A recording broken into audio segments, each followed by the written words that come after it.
జరిగింది కదా. నేను జరిగిన తర్వాత ఏం జరిగింది అక్కడ? ఓన్లీ అక్కడ ఒప్పుకున్నలు ఎవరంటే ప్లాట్ పోయి సగం ప్లాట్ మిగిలిన మాత్రం ఒప్పుకున్నారు. చాలామంది భూమి పోయింది. వాళ్ళు భూమి పోయినప్పుడు నడి రోడ్లో భూమి పోతే వాళ్ళు రెండు పక్కల మాట్లాడితే కాబట్టి కోర్టులు వేల చేస్తుంది కాబట్టి వాళ్ళు ఒప్పుకున్నారు. అంతే తప్పు. కానీ ఈయనేమంటాడు ఎమ్మెల్యే గారు 25 మంది మాత్రమే వద్దంటున్నారు, 75 మంది వద్దంటారు. మరి ఈయన లెక్కలేదు రాసుకున్నాడు ఏమన్నా? ఇచ్చిన ఎమ్మెల్యే పార్థసారథి గారు ఎలక్షన్కి ముందు మాకు ఏం చెప్పారంటే అధికారులు పూర్తి తప్పు చేశారు, మీకు పూర్తి న్యాయం చేస్తారని చెప్పి మాకు చెప్పడం జరిగింది. మేము టోటల్గా 5,000 ఓట్లు ఉన్నాయి మా బాధితులవి. 5 ఓట్లు గొంపగుత్తగా వాళ్ళకి ఓట్లు వేసి గెలిపించుకున్నాము, న్యాయం చేస్తారని. నిన్న జరిగిన ఆర్డీఓ ఆఫీసులో ప్రెస్ మీటింగ్లో ఒక సలహా చెప్పినాడు పార్థసారథి గారు. ఏమని చెప్పినాడు? అయ్యా, గత మాజీ ఎమ్మెల్యే గారు చేయించినారు, అధికారితో తప్పు చేయించినారు కాబట్టి ఆయన లేడు కాబట్టి ఆయన వదిలిపెట్టు, మీకు కొద్దిగా గొప్ప మీకు రావాల్సిన అమౌంట్కి కొద్దిగా ఎక్కువ ఇప్పిస్తాము. మరి ఆయన ఎలక్షన్ క్యాంపెయిన్ మొత్తం సాహెబ్ శెట్టి అక్రమాల మీద మాట్లాడినాడు. నాలుగే చీరేస్తాను, షర్టు కట్టేసి కొట్టాలా, బురదకాలలో ముంచి ఇలాంటి మాటలు మాట్లాడినాడు. ప్రజలు అట్రాక్ట్ అయ్యి ఈయన వచ్చిన తర్వాత సాహెబ్ శెట్టిని ఆయన అనుచరుల్ని అక్రమాలు చేసిన అధికారులను శిక్షించాడని భ్రమపడినారు. ఇప్పుడు ఏం చేసిన పని ఏమంటే ఎమ్మెల్యే అయితే పార్థసారథినే, నోరు మాత్రం సాహెబ్ రెడ్డిది. ఆదులి ప్రజలకు నమస్కారం, అస్సలం వాలేకుం. ఈరోజు మైనారిటీ హక్కుల పరిరక్షణ సమితి తరపున ఈ యొక్క ప్రెస్ మీట్ పెట్టడం జరిగింది. ఎందుకంటే ఆదుల్లో నేషనల్ హైవే కమ్ బైపాస్ ఈ యొక్క అక్రమ అలైన్మెంటు తప్పుడు రిపోర్టులతో అధికారులు ప్రభుత్వాన్ని తప్పుదో పట్టించి ఎన్నో వందల మంది పేద మధ్యతరగతి వర్గాల ఉసురు పోసుకుంటున్న ఈ అక్రమ లేఅవుట్, అక్రమ రోడ్డు మరి ఆధునిక ప్రజలకు అవసరమా అని ప్రశ్నిస్తున్నాము. ఇందులో అత్యంత బాధాకరమైన విషయం ఏమంటే మరి బాధితులు ఒకటి కాదు 2 ఎమ్మెల్యేల చేతిలో మోసపోయినారు. ముఖ్యంగా చూసుకుంటే గతంలో ఆర్డీఓగా పనిచేసిన రామకృష్ణారెడ్డి హయాంలో ఈ యొక్క ప్రతిపాదిత అక్రమ అలైన్మెంట్ రోడ్లో ఒక్క లేఅవుట్ కూడా లేదని ఆయన తప్పుడు రిపోర్ట్ ఇచ్చినట్టు బాధితుల ద్వారా తెలుసుకున్నాం. మరి తర్వాత వచ్చిన అభిషేక్ శర్మ గారు న్యాయంగా నేను చేయగలిగింది ఏం లేదు, మీకు జరిగేది అన్యాయమే, కానీ దీన్ని నేను మార్చలేనని చెప్పి ఆయన నైజాతిగా చెప్పినాడు.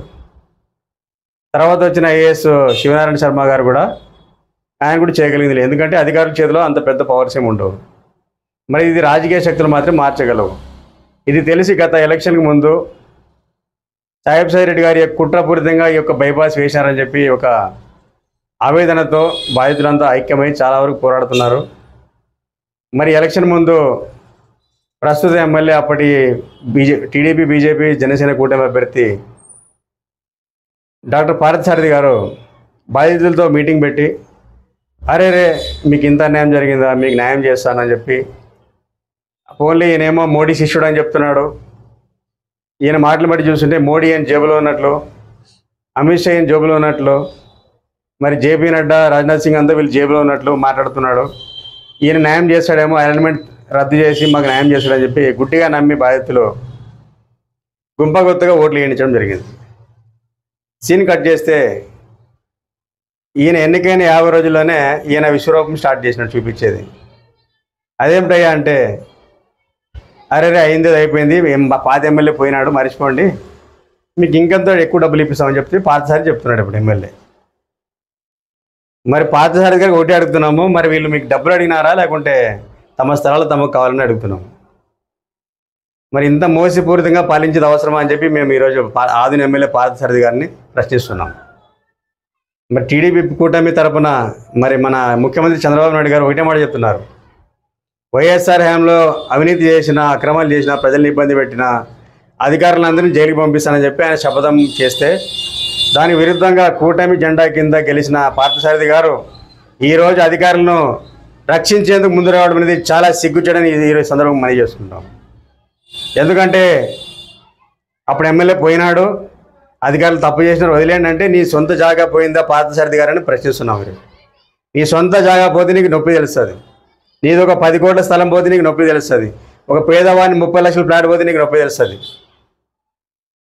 కాబట్టి సొంత స్థలం పోయినప్పుడు నువ్వు ఫీల్గా పార్థసారథి గారు మాట్లాడితే బాగుంటుంది. కానీ ఈరోజు 100 కోట్ల ఆస్తులు ఈరోజు పేదలవి, మధ్యతరగతి వాళ్ళవి తక్కువ రేటుకి ఇచ్చే దుస్థితి ఎందుకు ఏర్పడింది? ఆల్రెడీ ఒక 140 అడుగుల అలైన్మెంట్ రోడ్ ఉంది. ఎక్కడుంది?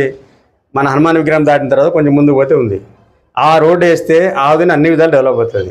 వీళ్ళు కిలోమీటర్కి బైపాస్ నుంచి మరో కిలోమీటర్లో ఇంకొక బైపాస్. ఆదుని ఏమన్నా న్యూయార్క్ నగరమా, లండన్ నగరమా, పోనీ కనీసం ముంబై నగరమా? అసలు ఏ లెక్కలో 1 కిలోమీటర్లో 2 బైపాస్లు వేస్తున్నారు. మరి బైపాస్ పొడుగున మాజీ ఎమ్మెల్యే సాయిబ్ రెడ్డి గారి అనుచరులు, బంధువులు 100 ఎకరాల పైన కొన్నారని చెప్పి వార్తలు వస్తున్నాయి. మరి వారి ప్రయోజనాల కోసం ఈరోజు ప్రస్తుత ఎమ్మెల్యే కూడా పనిచేస్తున్నాడు. సాయిబ్ రెడ్డి ఏం మాట్లాడాలనుకుంటున్నాడో, ఏది కావాలనుకుంటున్నాడో పార్థసారథి గారు అది చేసి చూపిస్తున్నారు. ఎమ్మెల్యే మారినాడు కానీ విధానాలు మాత్రం సాయిబ్ రెడ్డివి నడుస్తున్నాయి. కాబట్టి ఈరోజు సిగ్గుపడాల్సిన అవసరం మన ఎమ్మెల్యే పార్థసారథి గారు. ఎంత దారుణం అండి! ఇంత ఒక పెద్ద మనిషి ఉన్నాడు. చాలామంది ఇప్పుడు కుటుంబాలు పోషించిన పేదవాళ్ళు ఉన్నారు, మధ్యతరగతి వాళ్ళ ఉసురు పోసుకొని ఇలాంటి రోడ్డు వేయడం ముఖ్యమా అని చెప్పి ఈరోజు ఎమ్మెల్యే పార్థసారథి గారిని ప్రశ్నిస్తున్నాము. ఎవరికి లేని వాడికి దేవుడి దిక్కు అన్నట్టు ఈ బైపాస్ ఎంతో కొంత ఆగిందంటే ఒక దేవాదాయ శాఖ 2 ఎకరాల వల్ల ఆగింది. కొంత దేవుడే కాపాడుతుంది నమ్ముతున్నాం మేము. ఈ దేవుడు ఎవరు నమ్మే దేవుడు అని కావచ్చు. నేను వ్యక్తిగతంగా అల్లాని నమ్మవచ్చు, కానీ హిందువుల మనోభావాల ప్రకారం నమ్మినా కూడా చాలా గొప్ప విషయం ఇక్కడ జరిగింది మనకి. ఈ యొక్క బైపాస్లో 2 ఎకరాలు గుడి స్థానాల్ని మాజీ తహసీల్దార్ వెంకటలక్ష్మి గారు ఆమె గుంపగుత్తగా రాసిచ్చింది. 2 ఎకరాలు రాసిచ్చింది. ఆమెకి హక్కు లేదు. రూల్ ప్రకారం వచ్చి ఎండోమెంట్ స్థలం అంటే గుడి స్థలం, దేవాదాయ స్థలము హైకోర్టు జడ్జి ద్వారా తీసుకోవాలి మనం. ఇది రూల్. దాన్ని బ్రేక్ చేసింది కాబట్టి దేవుని దెబ్బ అది. దేవుడు ఏదో విధంగా కాపాడతాడు. కాబట్టి ఈ బైపాస్ వ్యవహారం ఇంతటితో అయిపోయిందని దయచేసి ఎవరు అనుకోవద్దని మేము బాధ్యతలు కోరుకుంటున్నాము. దేవుడు మన వెంట ఉన్నాడు. 352 సర్వే నెంబర్ వీళ్ళు తలకిందులు తపాసు చేసినా ఇంతవరకు చేసుకోలేకపోయినారు. ఎందుకంటే న్యాయంగా ఒక్కరు నిలబడినా కూడా ఆ కేసు మనం గెలుస్తాం. కాబట్టి బాధితులకు అండగా ఎంహెచ్పిఎస్ ఉంది. మా అధ్యక్షులు ఫారూక్ షిబ్లీ గారికి ఈ విషయం తెలియజేస్తాము, చంద్రబాబు నాయుడు గారికి తెలియజేస్తాము.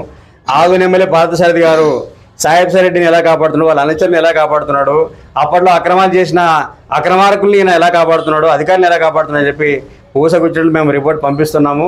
ఖచ్చితంగా పార్థసారథి గారు తమ వైఖరి మార్చుకోకపోతే ఈయనకు పైన పుట్టగతులు ఉండవని చెప్పి ఈ సందర్భం మనవి చేసుకుంటాను.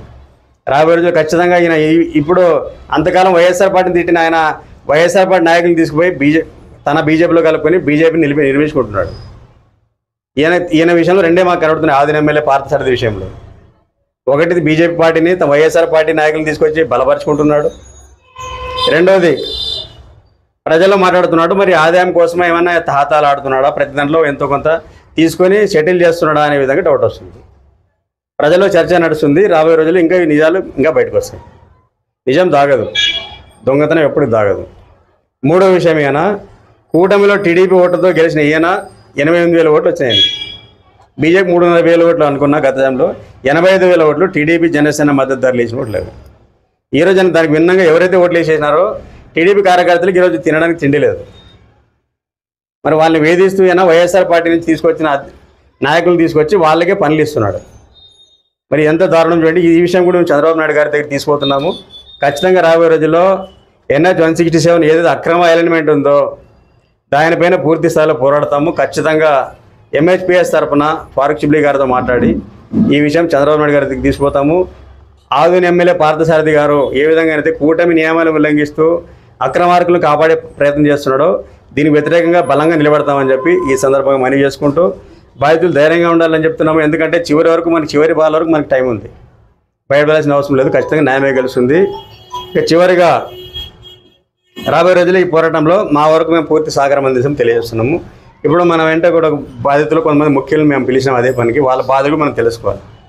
వాళ్ళు చెప్పినట్లయితే మనకు ఇంకా క్లియర్గా, ఎందుకంటే ఆ బాధను మనము పంచుకోవాలి. ఇప్పుడు మన ఊరిలో ఇప్పుడు ఒకటి చెప్తున్నాను నేను, ఒక ఊరు శాంతియుతంగా ఉండాలి. ఆ ఊరిలో న్యాయం బతికి ఉండాలి. ఆ న్యాయం లేని ఊరిలో శాంతి ఉండదు. మన ఊరిలో న్యాయం చనిపోయింది, దాన్ని కాపాడుకోవాలి. మనం అన్యాయానికి గురైన పీడితుల్ని మనం ఒక్కొక్కరిని అడిగి వాళ్ళ బాధ 2 నిమిషాలు తెలుసుకుందాము. వారికి న్యాయం చేసేందుకు ఆదిలో ప్రతి ఒక్క పౌరులు ముందుకు రావాలని చెప్పి విజ్ఞప్తి చేస్తున్నాము. సార్ మీ పేరు సార్? నా పేరు శ్రీనివాసులు. Okay sir. నేను ఆఫీసులో పనిచేస్తాను. నేను వచ్చేసి నాకు ప్లాట్ల మీద అంత అవగాహన లేదు, కానీ నా కుమారుని పెళ్లి కోసం నేను ప్లాట్ తీసుకోవాల్సి వచ్చింది. తీసుకున్న 2 నెలలకే నోటిఫికేషన్ వచ్చింది నా ప్లాట్ మొత్తం పోయినట్లా. ఈ విషయంలో చాలా పోరాడుతున్నాం మేము. అది వచ్చేసి నా డబ్బులు కానీ సొంత డబ్బులు కాకుండా నేను రిటైర్ అయ్యే టైంలో సగం టమ్ము తీసుకున్న ప్లాట్ అది. నాకు రిటైర్ అయినాక డబ్బులు లేదు, కొద్దిగా వస్తాయి కానీ నాకు బతకనికి కానీ ఇబ్బంది అయిపోతుంది రిటైర్ అయినాక. ఇటువంటి పరిస్థితుల్లో నేను ప్లాట్ తీసుకున్నాను, అది బైపాస్లో పోతుందంటే బాధ ఒకటి ఉంది. ఇప్పుడు సర్దుబాటు చేసుకొని అని చెప్పి సలహా ఇస్తున్నాడు మాకు. అంటే ఆయన ఉద్దేశం ఏముంది, అధికారులకు ఏం సూచన ఇస్తున్నాడు ఎమ్మెల్యే గారు, అయ్యా అధికారులు మీరు తప్పు చేస్తుండండి, నేను కాపాడుతూనే ఉంటానని చెప్పి సలహా ఇస్తున్నాడు. ఇది మంచి పద్ధతి కాదు. ఇప్పుడు మన ముఖ్యమంత్రి గారు వచ్చేటప్పుడు ఏం చెప్పినాడు ముఖ్యమంత్రి చంద్రబాబు నాయుడు గారు, ఏ అధికారిని వదిలిపెట్టే పరిశక్తే లేదన్నాడు. చట్టబద్ధంగా వాళ్ళని శిక్ష చేయాలంటున్నావు. నువ్వేమంటున్నావు, వాళ్ళని రక్షించమంటున్నావు నువ్వు ఉద్యోగస్తుని. అంటే ఏం ఎక్కడ పోతుంది అది? ఇంతకుముందు ఎమ్మెల్యే కానీ అదే చెప్పినారు, నువ్వు అదే పాటిస్తున్నావు. ఇప్పుడు బీజేపీ పెద్ద బలం ఏం లేదు ఆదంలోన. ఆయన ఎక్కడి నుంచి గెలిచింది అది? ఇలా నాయకుల, అది ప్రతిపక్షం కావచ్చు అధికార పక్ష నాయకుల వ్యతిరేకం వల్ల నీకు ఓట్లు వచ్చినాయి తప్ప నిన్ను చూసి ఎవరు వేయలేదు ఓట్లు. కానీ మేము అంత బాధితులు, ఆదోని బాధితులం, అంటే బైపాస్ బాధితులమే కాదు, ఇలా కబ్జా కోలు దండి కూడా ఇక్కడ అన్ని బాధలు భరించి ఆ బాధలు నువ్వు కాపాడుతూ ఉన్న దేశంతో ఓట్లు వేసి గెలిపించడమే తప్ప నువ్వు ఇదే అధికారులు మీద వేసుకొని వస్తావని అనుకోలేదు. అంటే నీ సూచన ఏమి, మీరు తప్పు చేయండి నేను పాటిస్తాను. ఇంకొక విషయం, పాత బైపాస్ ఉండేది 100 అడుగులు ఉంది, దాన్ని 150 చేసుకోవచ్చు. ఒక వ్యక్తి వలన అది బ్రేక్ పడింది గతంలో 10 ఏళ్ళ కిందట. ఆ వ్యక్తిని రాజీ చేసి ఓకేసినారు. మరి ఆ వ్యక్తి భూమి ఎక్కడ పోయింది, ఆ వ్యక్తి రూట్లో ఎందుకు వేయడం లేదు? ఇప్పుడు దానికి వాళ్ళ అధికారులు ఏమంటారు, నేషనల్ అధికారులు, అయ్యా అది ఆదోని టౌన్ దగ్గరలో ఉంది కాబట్టి కొద్దిగా ఒక పర్లాంగ్ దూరంలో కొత్త రోడ్డు వేస్తున్నామంటున్నాడు. దానికి ఎన్ని ఖర్చు? ఎమ్మెల్యే గారే చెప్తున్నాడు, 170 కోట్లు పరిహారం ఇస్తున్నామయ్యా అంటున్నారు. 170 కోట్లు మాకు అవసరం. ఇప్పుడు ఆదోనికి ఆ 170 కోట్లు పెడితే ఆదోని టౌన్ అంతా సిమెంట్ రోడ్లు అయిపోతాయి. నువ్వు ఇప్పుడు వేసే కొత్త అలైన్మెంట్కి కావడా అన్ని చుట్టుపక్కల ఇల్లు ఏర్పడినాయి ఆల్రెడీగా. అది కానీ ఆదోళనలో కలిసిపోయింది. నువ్వు చేయాల్సిందేమి, 1994 మున్సిపల్ అప్రూవల్ చేసినాం, అలైన్మెంట్ ఉంది ఒకటి 150 అడుగులది. అక్కడ చేసుకుంటే ఒక 20 ఏళ్ళ వరకు ఆదోని డెవలప్ అవుతుంది. అంతేగాని ఇక్కడ మా ఆదులు పట్టుకొని చాలా ఇబ్బంది పెడుతున్నాం. 170 కోట్లు మనం మిగిలితే మొత్తం ఆదోనికి సిమెంట్ రోడ్డు వేసుకోవచ్చు, మంచి అభివృద్ధి వచ్చేది. అది అవసరమా? ఇప్పుడు గతంలో వేసిన ఒక వ్యక్తి వల్ల జరిగిన పొరపాటుని మా 800 మంది బాధితుల మీద రుద్దుతారా మీరు? అది చట్టబద్ధం కాదు. దయచేసి పద్ధతి మానుకోవాలా. ఇప్పుడు బైపాస్ కానీ ఇప్పుడు నిన్న కానీ ఏం జరిగినా మీరు 75% ఒప్పుకున్నారు, డబ్బులు ఎక్కిస్తామంటే 25% ఒప్పుకోవడం లేదని చెప్పడం అది తప్పది. 25% మాత్రమే కొంతమంది డబ్బులు ఎక్కిస్తాంటే ఒప్పుకుంటున్నారు. 75% వచ్చేసి ఏమంటున్నారు వాళ్ళు, మాకు అలైన్ మాకు భూములు మాకే కావాలంటున్నారు తప్ప నువ్వు పెంచే అమౌంట్ మాకు అవసరం లేదు, మా భూములు మాకు కావాలా అంతే తప్ప నువ్వు ఏదో 2,000, 2 లక్షలు, 3 లక్షలు పెంచిస్తే మాకు ఇష్టం లేదు. దయచేసి పద్ధతి మానుకొని మాకు న్యాయం చేయాలని కోరుకుంటున్నా. ఇది నా సందేశం సార్. నా పేరు చిన్నవాసులు. నేను నా డబ్బులన్నీ పెట్టుకొని రిటైర్ డబ్బులు పెట్టుకొని ఫ్లాట్ తీసుకున్నాను. నాకు రిటైర్ అయినాక నాకు వచ్చే పరిస్థితి ఏం అమౌంట్ రాదు కాబట్టి ఏం చేయాలో నాకు అర్థం కావాలి. రిటైర్ అయిన తర్వాత ఖచ్చితంగా సార్ న్యాయం జరగాలని కోరుకున్నాము. అందరికీ న్యాయం చేయాలని కోరుకుంటున్నాం. తప్పకుండా సార్. ఇప్పుడు మన ఆధునిక వాస్తవులు ఏసేఫ్ గారు కూడా బాధితులే. ఆయన కూడా చాలా కాలం పోరాడుతున్నారు. సో ఆయన ఎలా ఇబ్బంది పడినారు, ఫ్లాట్ కొనుక్కొని ఎంత బాధపడుతున్నారు అనేది కూడా దీనికి పరిష్కారం ఏమిటి ఆయన మాటలు మనం విద్దాం. ఏసేఫ్ గారు. బైపాస్ బాతలేని ఏసేపు ఎస్సీ కులం చెందినవాడిని నేను. నాకు వెంకటేశ్వర స్టేట్లో దాదాపు అంటే 10 ఏళ్ళ కింద 2 ప్లాట్లు కొన్నాము. ఒకటి నా కొడుక్కి, ఒకటి నా బిడ్డకని కొన్నాము. కొన్న తర్వాత ఇంక ఇప్పుడు అది నా బిడ్డకి రాయించినాము. ఆల్రెడీ వీళ్ళం రాసి పెట్టినాము. ఎప్పుడైనా కానీ పాపకు వస్తుందని ఉద్దేశంతో నేను కొన్న తర్వాత ఇప్పుడు 1.5 year తర్వాత వాళ్ళు పెగ్ మార్క్ వేసినాడు. మాకు ఎలాంటి నోటీస్ లేదు, ఇంకోటి లేదు అసలు. ఒక డైరెక్ట్ నా ప్లాట్లో నా పెగ్ మార్క్ వేసి రాళ్ళ పాతేసినారు. NH 167 అని. మేము చూసుకుంటే ఏంది ప్రాబ్లం అంటే ఇది NH NH మేము అందరు కలిసి ఇంకా అందరు బైపాస్ బతలంటే కలిసి పోయినాము. ఎట్లా ఏం కథ అంటే మేము ఇంకా 1.5 సంవత్సరం నుంచి కర్నూలుకి, తర్వాత ఢిల్లీకి, గడ్కరీ దగ్గర కానీ మన మినిస్టర్ దగ్గరికి చాలాసార్లు ప్రతి ఒక్కరు చాలామంది ప్రయత్నం చేస్తూనే ఉన్నారు. కానీ అంతకుముందు XML మాత్రం ఒకటే చెప్తున్నాడు, ఇది బైపాస్ నేషనల్ హైవే ఖచ్చితంగా మారదు నేను అనుకున్నాను కాబట్టి ఖచ్చితంగా మారదు. ఆయన అప్పటికి ఇప్పుడు ఒకటే మాట్లాడు XML మాత్రము. ఇప్పుడు ప్రజెంట్ ఎమ్మెల్యే మాకు ఎలక్షన్ కంటే ముందు ఒకరోజు వచ్చినాడు ఆయన. ఒకరోజు మీటింగ్ పెట్టి నెక్స్ట్ టైం మేము పొద్దున్నే కలిసినాం ఆయన దగ్గర ఒక లాడ్జిలో. కలిసి ఆయన వాయిస్ బ్రహ్మాండం చెప్పినాడు, ఎట్టి పరిస్థితుల్లోన దీన్ని క్షమించడం నేరము. ఎవడైతే అధికారులు ఇట్లా మాట్లాడాడు, ఎవడైతే అధికారులు తప్పు చేసినాడో వాళ్ళని ఖచ్చితంగా జైలుకి పంపిస్తాను అన్నాడు ఆయన. ఖచ్చితంగా జైలుకి పంపిస్తాను. 260 ఎకరాలు ఆల్రెడీ బైపాస్ తీసి పెట్టినారు మాస్టర్ ప్లాన్ ప్రకారము. దాన్ని వెతికి అక్కడికే చేసే వారు ఖచ్చితంగా మీకు న్యాయం చేస్తామని ఆ రోజు అంతా దాదాపు అంటే మనం 100 మంది పైన కలిసినాము. ప్రెస్ మీట్ ఎదురుగా చెప్పినాడు ఆయన. అధికారులు ఖచ్చితంగా జైలుకి పంపిస్తున్నాడు ఆయన, ఖచ్చితంగా కఠిన చర్య తీసుకుంటాను వాళ్ళ పని చెప్పినాడు. కానీ ఇప్పుడు ఆయన గెలిచినప్పటి నుంచి మాకు డేట్లు పెడతానంటే ఆయన ఒకరోజు గెస్ట్ హౌస్ కూడా కలిసి ఆయన చాలా సీరియస్ మాట్లాడినాడు. అంత పెద్ద ఆయన ఆదినారాయణ రెడ్డిని నోరు ముచ్చుకున్నాడు ఆయన. ఆదినారాయణ రెడ్డి అంటే బాగా పెద్ద ఆయన దీని గురించి సబ్జెక్ట్ గురించి మాట్లాడితే ఆయన నోరు ముచ్చుకోపోయి ఫస్ట్ అన్నాడు. అంటే ఆయన గురించి ఎమ్మెల్యే గారికి తెలియదేమో పూర్తిగా, తర్వాత తెలిసి ఏమో సర్చ్ చెప్పిన తర్వాత ఆ రోజు ఏం చెప్పినారు 1 వీక్ లేట్ అన్నట్టు. ఇట్లా డేట్లు మార్చుకుంటూ వచ్చి నిన్న పెట్టిన డేటు తీసినాడు 7 నిన్న పెట్టిన డేటు. ఇప్పుడు మాకు డేట్లలో మిస్ అయిపోయినావు కాబట్టి రేపు అది నిన్నగానే ఉంటుందో లేదో ఉద్దేశంతో మేము చాలామంది పోలేదు. ఏదో కొంతమంది మాత్రం వచ్చినారు. ఆయన మాత్రం అక్కడ ఎట్లా జరిగింది ఏం కదా వాళ్ళు అక్కడ రియల్ ఎస్టేట్ వ్యాపారస్తులు మొత్తం వచ్చినారు అక్కడ. దాంట్లో ఈయన ఏమంటాడు ఎమ్మెల్యే గారు, అధికారులు తప్పు చేసినారు, వాళ్ళ గురించి మీరు పట్టించుకోదండి, అయిపోయింది. కానీ తప్పది చేసినారు, మీరు వాళ్ళని నిందిస్తే నేను ఒప్పుకొని అంటాడు. ఎట్లా మరి అంతకుముందు చెప్పింది ఏమి? అధికారులు జైలుకి పంపిస్తారు. అది వాయిస్ రికార్డు అంత ప్రతి ఒక్కరితో ఉంటుంది, అది ఫేస్బుక్లో కూడా వచ్చేస్తుంది. అది ఎవరైతే అధికారులు ఉన్నారో ఆయన ఇంకా ఎక్స్ఎమ్మెల్యే గురించి ఎంత వల్గర్ అంత వల్గర్ మాట్లాడాడు అప్పుడు ఎలక్షన్ ముందు. అంటే ఈయన గెలినిక అనమాట, అంతే. గెలడానికి ప్రతి ఓటు అవసరం కాబట్టి ఈయన మాట్లాడినాడు. తీరా చూస్తుంటే మాకే ఇబ్బంది పెట్టేలా కనపడుతుంది. ఇప్పుడు సరే నేను అడగల, నీ ప్లాట్ ఉందా లేదా, నీ నంబర్ చెప్పు, నీ ప్లాట్ నెంబర్ చెప్పు. ఇప్పుడు ఎవరు అనామకుడలు వచ్చి కలిసి నా ప్లాట్ నన్ను బైపాస్ కావాలంటే బాధ మాకు తెలుస్తుంది. ఇప్పుడు మాకు 1 సెంటు 60-70 లక్షల దాకా 1 సెంటు పోతుంది మాది. ఆడ నువ్వు 4 లక్షలు సెంటు ఇస్తానంటే సగం నష్టపడి మాకేమైనా అవసరమా? ఆదరణ కోసం మాకేమంత అవసరమా? అంటే మీరు ఆదరణ కోసం త్యాగం చేయండి, నేను మాత్రం బాగుంటాను. ఇది ఎక్కడ న్యాయమైపోయింది? ఏం ఒక్క రూపాయి ముట్టలేదు. ఎవరు తీసుకునే వరకు 54 మెంబర్స్ మాత్రం వచ్చినంత వరకనే 54 మెంబర్స్కి మాత్రం వచ్చినవి. అవి కొంతమంది ఆధార్ కార్డ్ మేమంతా ఫస్ట్ ఇచ్చినప్పుడు ఎప్పుడంటే 100 ఫీట్ పోయినప్పుడు రోడ్డు పోయినప్పుడు మాకు తెలియక అప్పుడు అంత ఏదో వెరిఫికేషన్ చేస్తాం మీరు పోయిందా లేదా ప్లాట్ అంటే దానికి ఇచ్చినాము.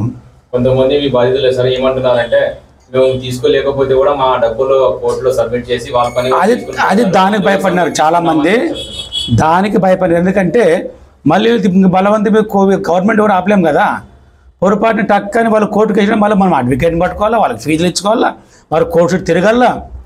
ఇదే అబ్జెక్షన్ సార్, మీరు అందరూ ఒక మాట మీద ఉండి కలిసి ఆ డబ్బులు తీసుకోలేకుండా చేస్తే బాగుంటుంది కదా. కొంతమంది ఇప్పుడు తీసుకుంటారంటే ఎట్లా ఉంటుందండి, ఇప్పుడు ఆల్రెడీ ఆయన చేను మిగిలి ఉంటుంది, దానికి ఆయన చేనులో రోడ్డు పోతుంది, 2 పక్కలు మిగులుతుంది, 1 సెంటు 10 లక్షలు 20 లక్షలు పడుతుంది. ఇప్పుడు 20-30 లక్షలు పోయేదాన్ని ఇప్పుడు కోట్లు పోతుంటే ఎవరు వద్దంటారు? ఇప్పుడు నా ప్లాట్ ఎగ్జాంపుల్ అనుకో, ఇప్పుడు నా ప్లాట్లో సగం అంటే నేను వద్దంటానా? అట్లనమాట.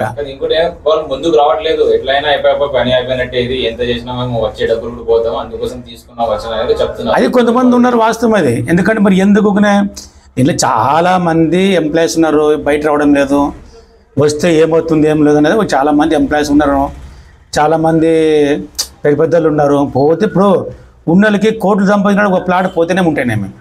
అలాంటి పేదవాళ్ళకి అవసరం. కానీ ఇప్పుడు ఒకరికి కోట్లు 100 కోట్లు 50 కోట్లు 60 కోట్లు 10 30 40 కోట్లు ఉన్న వాళ్ళకి ఒక ప్లాట్ పోతేనే ఏముండదు. ఏదో వచ్చిన కానీ రాని వాళ్ళు ఎప్పుడో పూర్వం 5,000 10,000 కొనింటారు ప్లాట్. అది ఇప్పుడు 20-30 లక్షలు వస్తుందంటే వాళ్ళకి నష్టం లేదు కదా వాళ్ళకి.